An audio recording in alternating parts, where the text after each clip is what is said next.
Welcome back to Hoops HD, Woohoo! everybody. Our continuing preseason content for 2023-2024. This is our Big East preview show.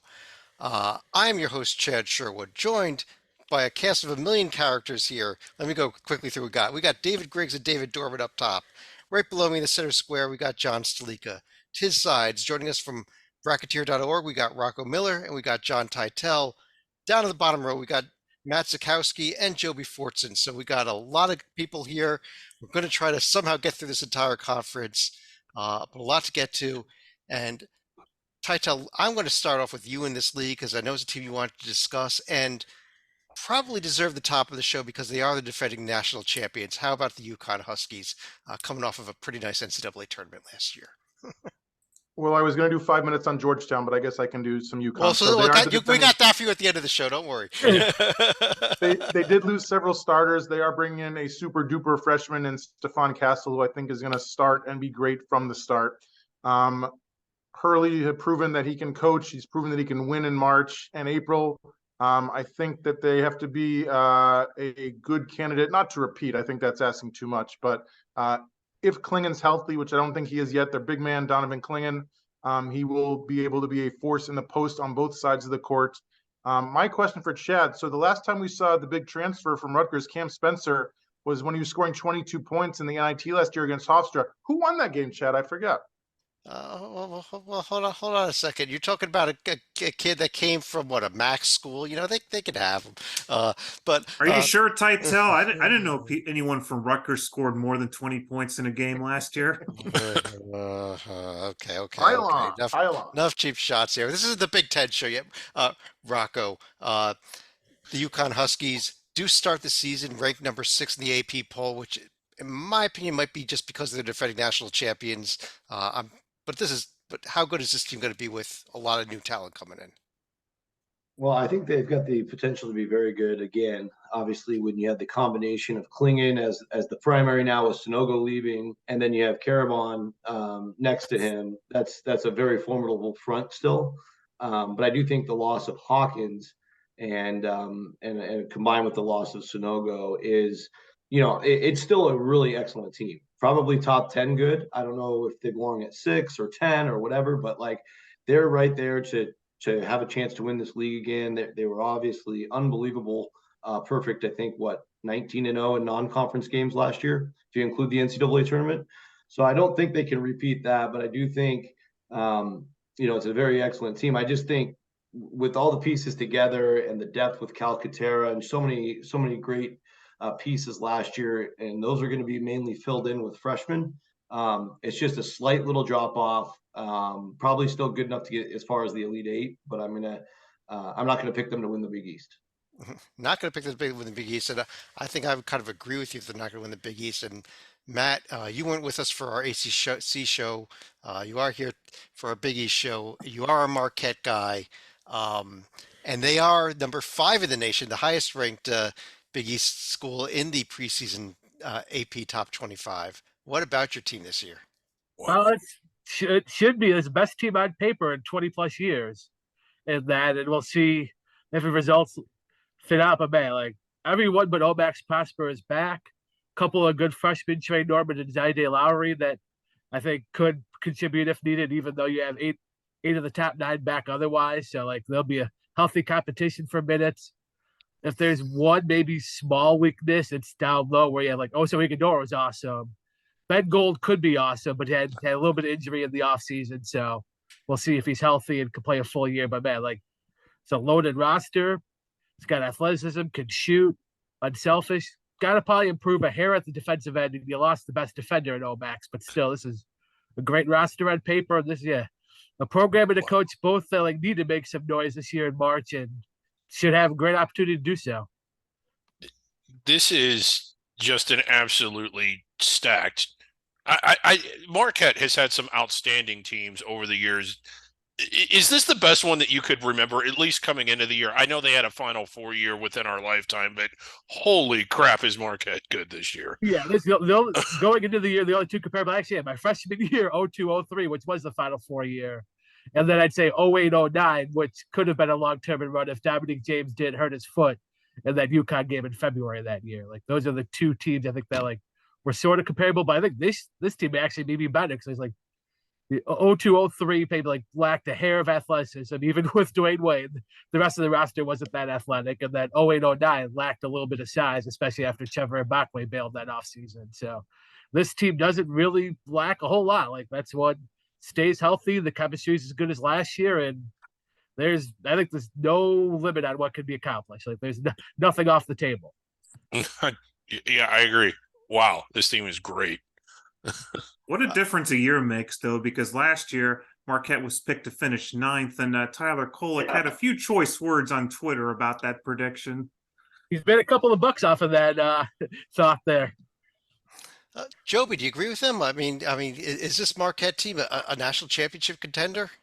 I think that the Big East is going to be a very interesting bracketing situation because I think they have 3 2 seeds in the and anytime you're a 2 seed, you're a national title contender. So Marquette certainly, and Shaka's made the run to the Final Four and in other places. Yeah. So yes, this team can win it all. They wouldn't be my pick to win the conference, but if they win it wouldn't shock me. This is a very good team. Tytel, I know you had a few thoughts maybe about their schedule as well. It's brutal. I mean, I know that Notre Dame is going to have a down year, but Illinois and Wisconsin and Texas will not, I don't think.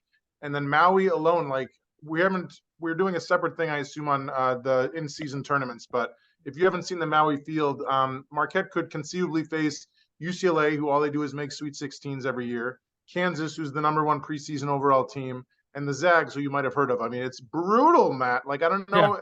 I mean, you're going to be battle tested for March, but I think it's going to be tough sledding early.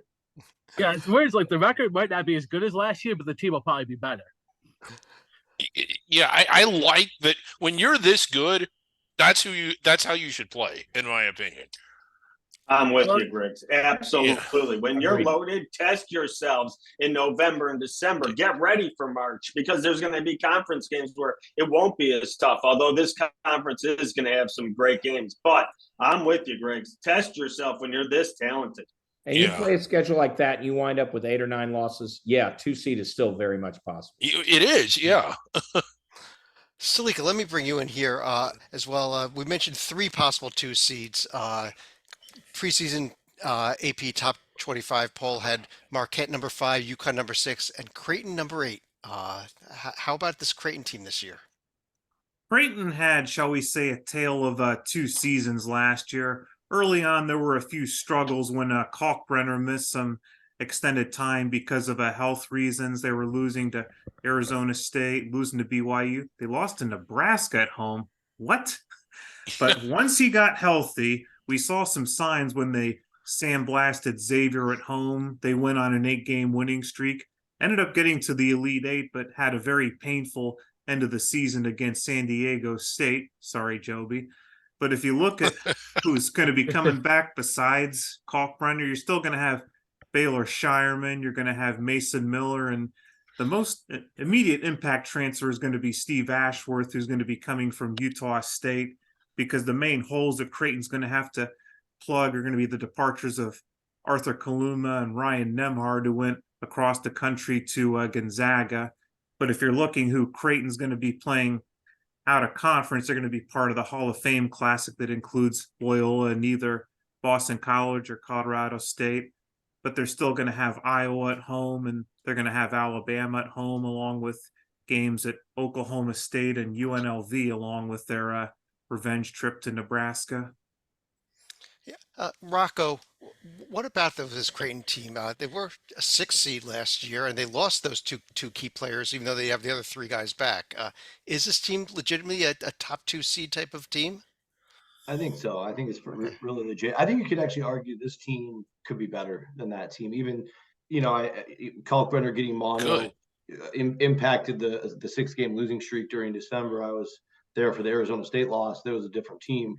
But as they were rolling towards March, if you filter by the last 45 days of the year, they were a top 5 team last year per Torvik. But I just love the Ashworth addition. That's a 43.5% shooter with a ton of attempts from 3. and you add that to Trey Alexander, who shoots 41% from three, and then Mason Miller shoots 37%. Kalkbrenner is already a huge issue for defenses. It's literally like, how do you defend this team?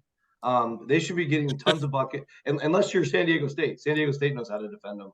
But yeah, I think they're a huge matchup problem for the majority of the country. Yeah, Dorman, I think you had a few thoughts on them as well. Rocco just stole them all. I Okay. think this team is offensively loaded, but the key to me was one of the guys that Rocco brought up, a junior guard, a wing, a really great athlete, Trey Alexander. Exactly. He can score and he can hit shots, but his defense is going to be the reason they can keep going and going in March, because this team can score with anyone. They're going to have to get stops in March if they want to go the Final Four and play for a title. But Trey Alexander can be the guy you can stick on that opposition and slow them down, and he might be the difference and the reason they can win the whole thing. I think the sky's the limit for this McDermott team. I love this squad he's put together, inside out too. And with Kalkbrenner too, they're one of the top 15 defensive rebounding teams because he just cleans up every miss. So Yeah. you can afford to have the other four guys doing different things around him, and he cleans everything up down there. So it's just a great formula, and it fits the Creighton system perfectly. Yeah, and my big critique on Creighton is that they're great until February is no longer in play. They've proven they can go on deep tournament runs in back-to-back years. This is a top 10 caliber team. Matt, there's one other team that made the top 25 out of the Big East, and that's Villanova, despite not being in the NCAA tournament last year. Is Kyle Neptune going to get this squad going this year? I think they're going to make the tournament. I don't think they finish in the top 25. And a lot of it is I'm not a huge believer in Neptune, even though I like that roster a lot. If you told me you had not even just Jay Wright, like an experienced, what I'm saying, like McDermott or someone like that, Big East level, or say Patino, whatever. They're the ones who are bold. They hired Patino. You gave Patino this roster, I'd probably have it in the top 10. And that with Kyle Neptune, I'm seeing like 8-9 games just because I'm not totally sold on him as a coach. The parts are there. But you got Justin Moore, the transfers, Hakeem Hart, the kid Lance Ware, the kid from Richmond, Vernon. Yeah, like there's and that Eric Dixon's back down low. I mean, there's all this talent, but man, like, can he put it together? And I'm not sold on that. Well, Let me ask you this, Matt.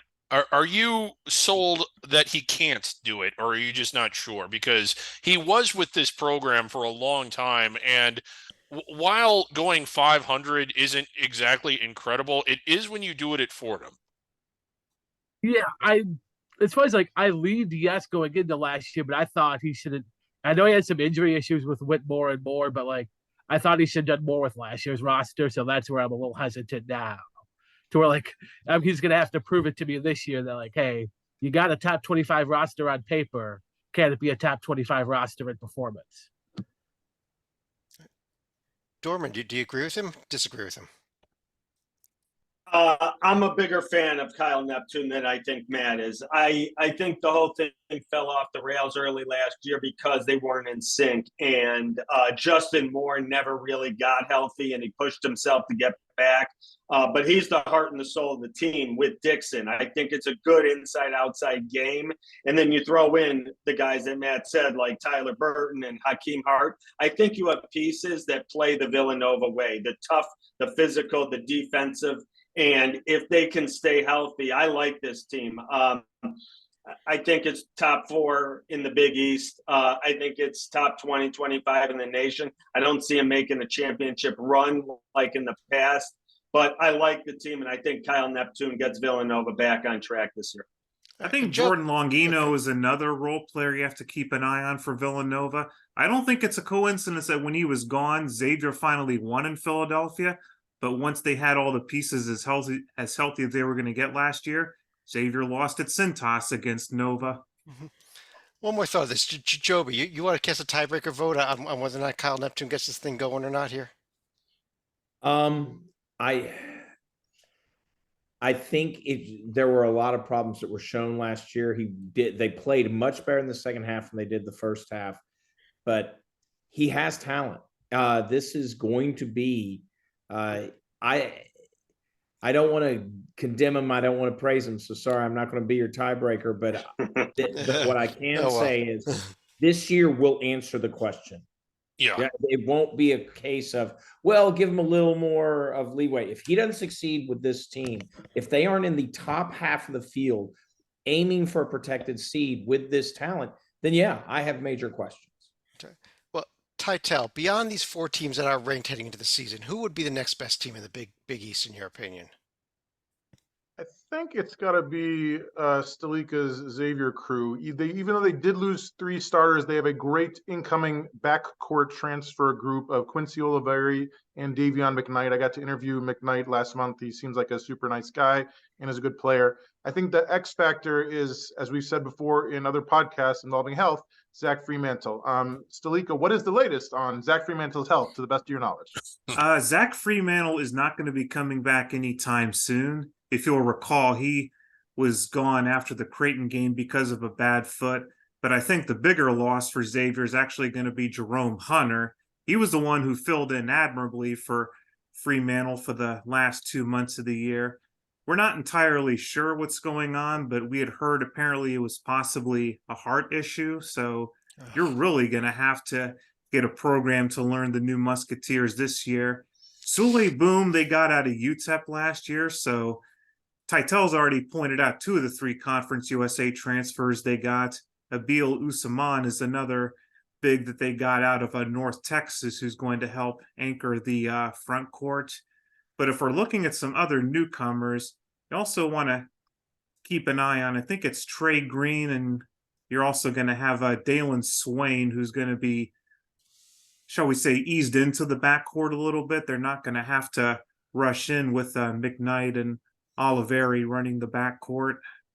Yeah, well, with those updates on the availability, Rocco, I mean, can the Xavier team get back into the NCAA tournament again, even, or are we looking that this could be a rebuild for Miller? Yeah, it'll be interesting. I don't want to say no for sure. I think Miller's an underrated coach. Honestly, he gets a lot out of his guys. I think he proved that last year. I mean, I don't think anybody had them as a 3 seed, and they had a heck of a year. And so, I think Miller's going to coach the heck out of these guys with what he's got. There's another freshman, Stalika didn't mention, Lazar Djokovic, same last name as the tennis great, comes over from Serbia as well. So, there's going to be some guys like that really need to step up. I don't know if I fully trust Usman. I watched a ton of North Texas basketball. I just don't know if he's ready for the Big East level. The big men in the Big East, I mean, this might be the best conference in America when it comes to big men. So definitely got their work cut out for them in the front court with the losses of Hunter and Fremantle. But I do think with the guard play, Oliveri is a great creator. Watched a lot of Rice basketball over the years, and he was clearly their alpha. So there's some pieces, but I do think there's probably some better options in the Big East if you're looking for 5th place. Yeah. Well, one of the accounts I had heard during the scrimmage from Friday night was Jerome Hunter was being a bit of a vocal leader from the bench, at least as far as coaching up some of the players. But I think the one unanimous consent that the fans would agree to, he was a better coach from the bench than Travis Steele was for 4 years. Okay. Joby, we're talking about 5th place. I'm seeing a lot of love for a team with an entirely new roster and a new head coach. How about Rick Pitino and the St. John's Red Storm? Let's get there. I'm sorry, you want a Hall of Fame coach. We got a Hall of Fame coach here, and we have talent coming in. You go, well, it's all new pieces. I don't know if he can put it together. BS. That's what Rick Pitino does. This is a team that has a lot of potential. And remember, he already knows Jenkins from Iona. Is one of the new pieces coming in. And wow, Dingle is going to just light it up, and tell me more. Titel, tell me more. From your old neck of the woods. If you add up between Dingle, this is their starting lineup: Dingle, Jenkins, Soriano, Ludlam, and Taylor. If you add up the points that they scored last year, it's over 83. Don't tell me they can't put the ball in the hoop. And Pitino, and Pitino is going to have them at least performing at a defensive level better then yes, they'll still score points. There will be weaknesses on defense because of the new team, but Patino will not let that slip to an comfortable level. This team's in the dance, period. And I think that they are my pick for fifth, and maybe fourth if Neptune doesn't do the job at Nova. Okay, Yeah, I am Ty- curious Go about ahead, one Greg. thing. Well, and I want Tytel to comment on this as well, since he knows this. A lot of these guys, particularly Dingle and Ledlum, they've never. The systems that they've played in are incredibly different than the one they're going to be. Is that a concern?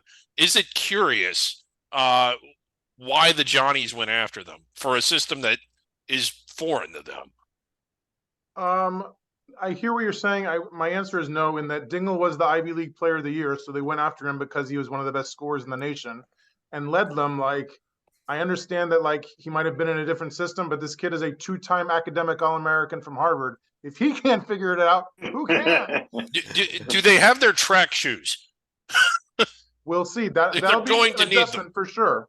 Yeah. But I'm not too worried about it. I mean, especially because, as Joby said, there's so many other guys. It's not like Dingle has to score 20. We know he can, but he doesn't have to because he's got the other scores around him. Matt, I know you had a few thoughts on the Johnnies also. Yeah, here's one X factor: freshman Brady Dunlap. I like you. Some of the Louisville guys will remind you of like Kyle Couric, Luke Hancock. There's your next one in St. John. I think right there, like a 6'7" shooter, is a little more bouncy than you think. I think there's a reason why North Carolina and Villanova also pursued him this spring. I think he makes a rotation. It gives you maybe a 3-point threat with 600 points off the bench to complement the other group of transfers in Soriano. Dorman, while I don't like complimenting them, Shaheen Holloway does have 3 of his top 4 players back at Seton Hall. Could this be a tournament team?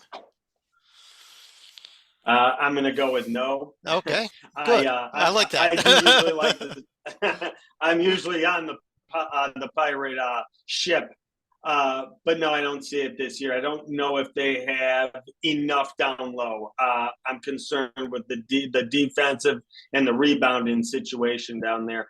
Holloway, I do believe in Holloway. I think he'll get it rolling. I just think there's a lot of talent in this conference this year, and he's not at the he doesn't have a roster like some of these top teams do. Rocco, do you agree with him? In general, yeah, I would say that they're fighting an uphill battle to get in, at least on paper, to start the year. However, Seton Hall, I think, as you know, Shaheen Holloway's pedigree, they're going to bring it defensively, and I like a lot of the defensive pieces they brought in. As a reserve center, Jaden Bediako, he's played here at Santa Clara for 3 years. He's one of my favorite big men. He does all the dirty work. Hopefully, for their sake over there at Seton Hall, he can stay healthy. He missed about half the season last year for the Broncos. But that's a piece that if they get a whole year out of him, I mean, that helps the depth a ton. I like Dawes. I like Richmond. These are tough on-ball defenders. They can win ugly. And I think, they should have a top 20 defense. And if you do, you have a chance to win a lot of games. So we'll see. I definitely don't want to count them out. Okay. Stalika, we have another new head coach in this conference. We'll get to why he's a new head coach in a second here, but Kim English coming over to Providence here. They were in the NCAA tournament last year. How about the Friars this season? Well, the good news for Providence is you're going to have Bryce Hopkins and Devin Carter, who are going to be some offensive weapons. But other than that, not a whole lot of experience. So that's another reason why English is reaching into his pipeline from George Mason. So he's going to bring in Justin Fernandez, Josh Oduro, a couple guys that are going to be familiar with his system right here. If we're looking at some of the tests that Providence has out of conference, they're going to be hosting Wisconsin. They go to Oklahoma. Of course, they'll be hosting URI as part of their local rivalry, but they're also going to the Baha Mar Invitational down the Bahamas, where they'll face Kansas State and either Miami or Georgia. So it's not like the Friars are not going to be tested going into conference play. Well, Matt, is this Providence team an NCAA tournament caliber team? I think there are. There's going to be 2 reasons. They haven't been mentioned yet, and I think they're the case of sometimes the best wins you win on the transfer market are the ones you keep. Jaden Pierre, he kept at point guard, I think works well with Devin Carter as like a distributor and floor spacer from 3. And I think Rafael Casio never really quite hit his potential under Cooley, but I think he's got him and Oduro could be a nice 1-2 combination down low. It could even against bigger lineups probably play together a little bit. I think those two kids are a big reason why, along with obviously Carter, Hopkins, or Duro, why this is a tournament team. And I think not even like on the final bubble, something like 9-10 seed type. Are you Kim English? Are you kind of surprised that that's who Providence settled on? Not really. That like his name has been hot in the industry for a few years. And like he's a smart social climber, so I think he got to where like this year I think go real well for him. It's once Hopkins and Carter are gone, then I was just because it seems like he's facing second place in a lot of recruiting battles, which it feels like when you're the hot young coach who will get you in the game, but ultimately doesn't always win it. And I've seen that sometimes with Marquette coaches to where like that's a Wojo special, but yeah. I don't know. For me, it seems every year I don't think Providence is going to be that good, and every year they get there. But is it because of Providence, Titel, or was it because of Ed Cooley, who is now the head coach for your Georgetown Hoyas? Well, I'm giving you the team. Thanks. I'm giving it back. No, we'll see. I think that Bryce Hopkins and Devin Carter had a lot to do with it, but I think Cooley had even more. We'll find out. It is certainly not going to be an instant rebuild in DC, which is why Rutgers is lucky that they're going to be facing the Hoyas this year rather than in a few years. It's going to be very tough. He lost a lot of guys to the transfer market. Primo Spears went to Florida State. A lot of guys just bailed.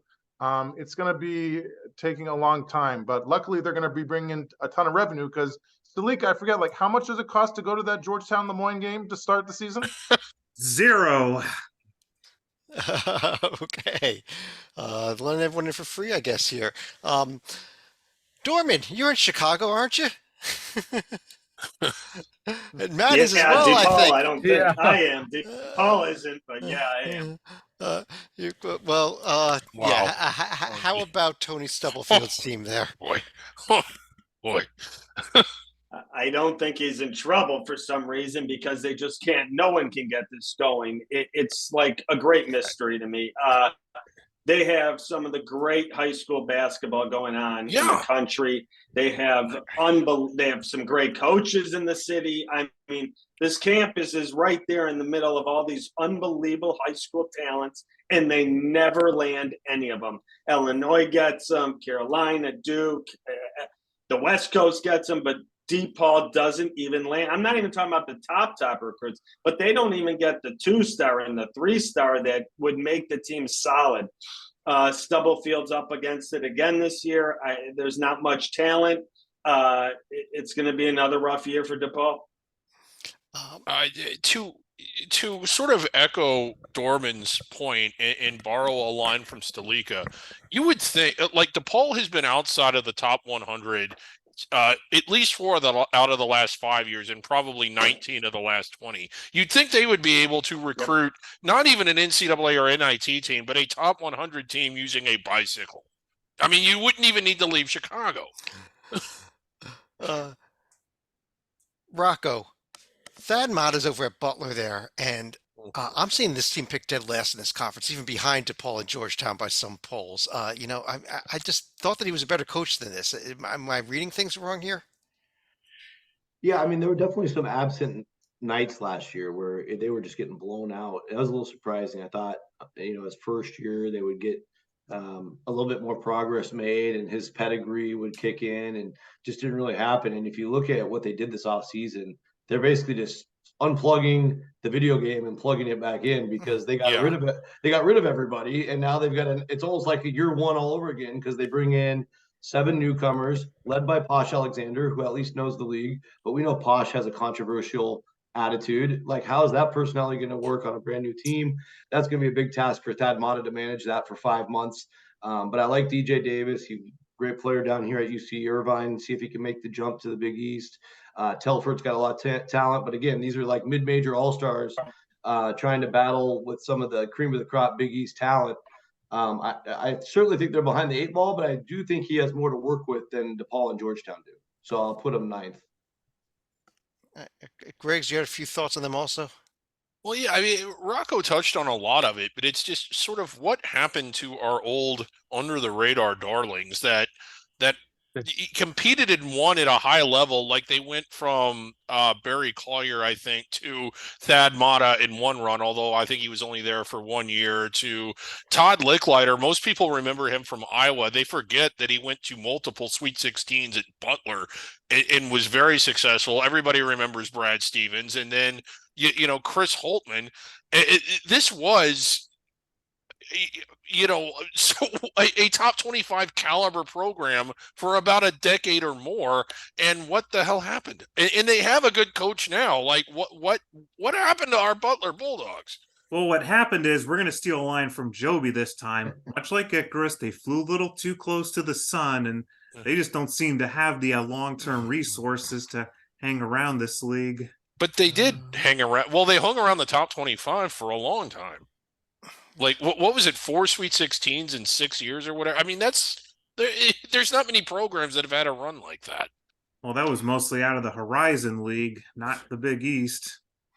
Well, it's not like you see Horizon League's teams doing that all the time. Let's go ahead and move on to the final segment of our show here. What I'm going to do is ask each of you 3 questions. Number 1, who's going to win this conference? Number 2, how many bids is this conference going to get? And you can feel free to tell me the teams if you like. And number 3, any other final thoughts about the Big East? And Matt, let me start with you this time. All right, so got to go Homer. I'll pick Marquette, and then I'll pick Kolek to be 2-time player of the year, but I think it's going to be a challenge in that guys like Klingon, I think Trey Alexander makes a big jump, and Kalkbrenner, and that from the top 3. And then, maybe someone like a Jordan Dingle if St. John's really overachieves, and that if he averages 17, 18 a game, could be right in that mix too. And that, but I think I'll go for the tournament. I'll go 6 teams, and I think, the obvious top 3, the Marquette, UConn, Creighton, and then, St. John's, Providence, Nova, and I think maybe in that order. Okay. Dorman, what do you think? I like Creighton. I love the offense here. And as I mentioned before, I think they got some pieces to make big stops. They were a point away from the Final Four last year. I think they get it done. I think they win the Big East. And I got 5, along with Creighton, UConn, Marquette, St. John's, and Villanova. I don't really see anyone else breaking through there. I think it's pretty safe at 5. My final thought, I got it into the Big East segment because Iowa's women's team played DePaul over the weekend. Outside at Kinnick Stadium, the football stadium for Iowa, they put a basketball court down, and Kinnick Stadium put in 55,000 fans, and it was phenomenal. But the reason I say it was phenomenal, because if you've ever seen an Iowa football game, at the end of the third quarter, the entire stadium, the fans, the coaches, the players, they all waved to these pediatric cancer patients in the Iowa Cancer Hospital that overlooks the stadium. So at the end of the third quarter of this basketball game over the weekend, they did the same thing like the football team, and they all waved to the youth cancer patients, and you can really see a smile on these kids' faces, and everyone knows what they go through, and to see them be happy and get their moment, and it's just awesome. They ended up raising over $250,000 for the hospital and these patients. So good on Iowa basketball. A wonderful thing happened over the weekend. That's a great story. Thanks for sharing that. That's awesome. Joby. The Kinnick Wave, which is for football, has quickly become one of the great traditions that we've seen. And so I'm glad you mentioned it, David. Excellent point. To the answer to the questions, I like David. I like Creighton. I would normally say 5, but I think, and this ties into my final thought, and the 5 would be the big 3, St. John's and Villanova. But I think either Xavier or Providence is going to be able to get the big wins because you have those big 3. Because if you get a scout from a Marquette, a UConn, a Creighton, it brings the whole conference up. In the ACC, we talked about how Florida State and Louisville out of conference really brought the whole conference down. Then if you lost to them, it really hurts you. The exact opposite dynamic happens when you have such a group of elite teams. And so I think those elite teams at the top that I think can feel very strongly about will be able to get the conference an extra bid because of the performance that they will bring from out of conference to there. And so I will go with 6, and the Big East, once again, is a power to be reckoned with. All right, Stalika. I usually like to go defense first as far as who's going to end up winning the conference. That is why I think Creighton is going to ultimately win it. Marquette's going to be dealing for the first time in probably a generation just what it's going to be like to be the hunted as opposed to be the hunter right here. If you're talking about NCAA teams, sure, I'll probably go with the 5 that were mentioned, but watch Xavier's schedule early. They do go to Purdue, which they'll probably be swinging over their heads, but the next test is going to be the Continental Tire Invitational in Vegas, where they'll play Washington, and either San Diego State or St. Mary's win or lose.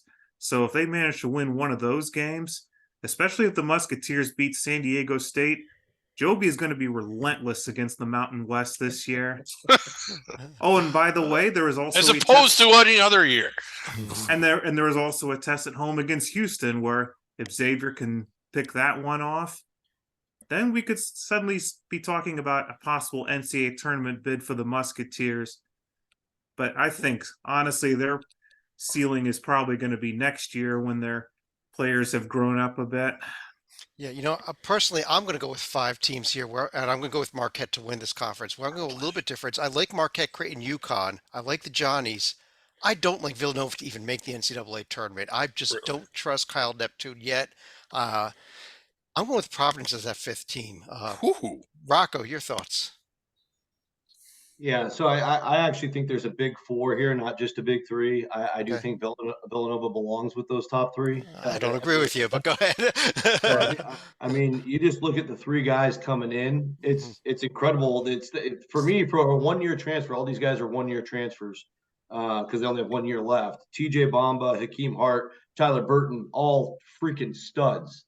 Hart was an amazing player for Maryland last year. Bamba was going through the roof at Wazoo as easily their best player, and Burton's like an all-time Richmond player already. So, I mean, you add that to Dixon and perhaps the player of the year more. Like, I'm tempted to pick Villanova to win the whole league. Whoa. I just Okay, think well, one of us is going to be very right and one of us is going to be very wrong, so we'll see. Right, yeah. I don't know if I'm going to do it. I came prepared to do it, but I just think everything I said about Creighton earlier, they're the much safer choice. They have a system in place. They all have played a lot of basketball together. The Ashworth edition is such an easy, beautiful fit. They kind of have to be the pick based on that because it's a super safe pick. But I do think Villanova, with all the talent and all the experience, Neptune doesn't even have to do anything special. Just really keep everybody healthy and getting along, and find ways to win games and share the rock. I think they can compete with a UConn team that's got Klingon questionable with a foot injury coming into the year. And Marquette's going to be the hunted this year. So that's going to be really, I obviously I love everything they're bringing back. I do think losing Omax is going to hurt a little bit of their passing, spacing, and defending, which are 3 keys to winning. He was wonderful at all 3 of those things. So we'll see if they can fill that void. But in general, yeah, it's those 4 are going to be fun to watch. I agree on St. John's being that 5th team. I just think with the amount of non-power transfers, again, I always worry about those guys making the jump. But you add Soriano is just such an amazing centerpiece, and he's proven at the Big East level. I feel good enough when Pitino's coaching; they're just going to get better and better and better as the year goes on. So that's my 5th team, and I would say, I guess my controversial take is I'm really low on Providence despite the talent. I think they have amazing talent, and I think if they had Ed Cooley, I hate to say it, if they had Ed Cooley, they'd be a tournament team. But I still can't, and nothing against Kim English. We're friends off camera here, but I just don't think he's qualified. 2 years at George Mason, 34 and 29. He had 9 losses to teams ranked 100 or worse. Aduro comes over. He's a great player, but every time they played a good team, he got shut down. How is he going to play well in the Big East? I just have so many question marks about his coaching ability and if he's ready for this job. They'll have a great home court advantage. But I just think the jury's out on English himself. I agree, Rocco. And that's kind of when I asked the question earlier. I like Kim English. It's nothing personal, but No, nothing personal. No. you know what is it that makes everybody think, oh wow, we got Providence got Kim English? It's like, well, geez, Yeah, 18 and 16 is 2 years of the Atlantic 10 yeah. with Was top Tim three, Cluse not available? top three talent. No, he in the wasn't Atlantic actually, 10. but Yeah. Titel. So I got Creighton winning it. I would not be surprised if Marquette does because Matt's team is loaded this year. I just think that Creighton's run last year showed that they can win in March, which they did. And I think a healthy Kalkbrenner makes this an elite team. Those two and UConn easily make it. I think Villanova does make it, despite the fact Rocco's talking about all the guys they have coming in, which he should because they are great. But it's a small 1 year window, like you said, to win it. When you lose Slater and Daniels and Whitmore and Archidiakono, like that's so much experience that like it's a lot of pressure on a young, as Chad said, unproven coach to get it done. He can, but jury's out. I wasn't sold on St. John's until Joby talked me into it, so I'm sold on St. John's now. And if Big Frosty does not come back healthy anytime soon, Stalika, I do not think Xavier's going to do it. So I'm saying 5. And as far as my final thought, Rocco mentioned earlier my guy Jamil Telford at Butler. Here he is. The reason I wanted to talk about him, frankly, is his amazing family. 8 siblings: Josue, Jonathan, Jordison, Jadeline, Jacob, Jael, Jordan, and Josh. We've had a team of the people in the past, and I'm not saying his family's the team of the people, but if you need a team that's approved by John, and Joby, this is your family. All the J's. Okay. First of all, Rocco, Archie Diacono, is he back this year for Nova? Let's get that Yeah, he's clarified. on the team. Yeah, he's on the team. Okay. He's a redshirt senior. He's got 1 year left. He's Okay, projected so- to be 4th guy off the bench though, because the upgraded the roster. Okay. I also want to counter one thing Titel said in regards to a Freemantle. When Freemantle was on the court for Xavier last year, they averaged 7 points more on offense, but as soon as he went down, their defense actually improved by 7 points. So it was a bit of a wash. And like I said earlier, with Jerome Hunter, he probably brings a few more intangibles to the table. I think they're going to miss him more than Freemantle, to be honest with you. Griggs, you want to fish us out here? Yeah, so when I look at this conference, I find it fascinating. I think it has 2 legit solid top 10 and not really around 9 or 10 caliber teams in Marquette and Creighton. I kind of go back and forth on who I like more. I'm going to go with Marquette since everybody else just went with Creighton. UConn, another top 10-ish caliber team.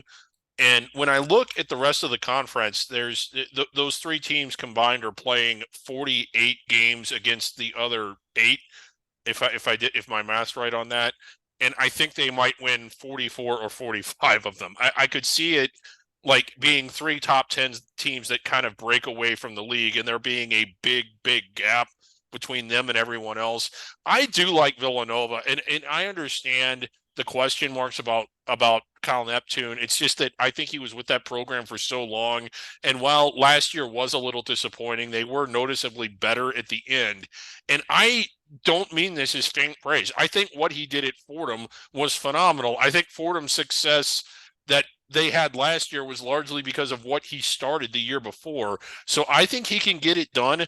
And I'm also in the minority on this. Those are my only 4 in the tournament. I just think that in a weird scenario, you have 3 top 10 teams, 3 probable protected seeds, and then nobody else.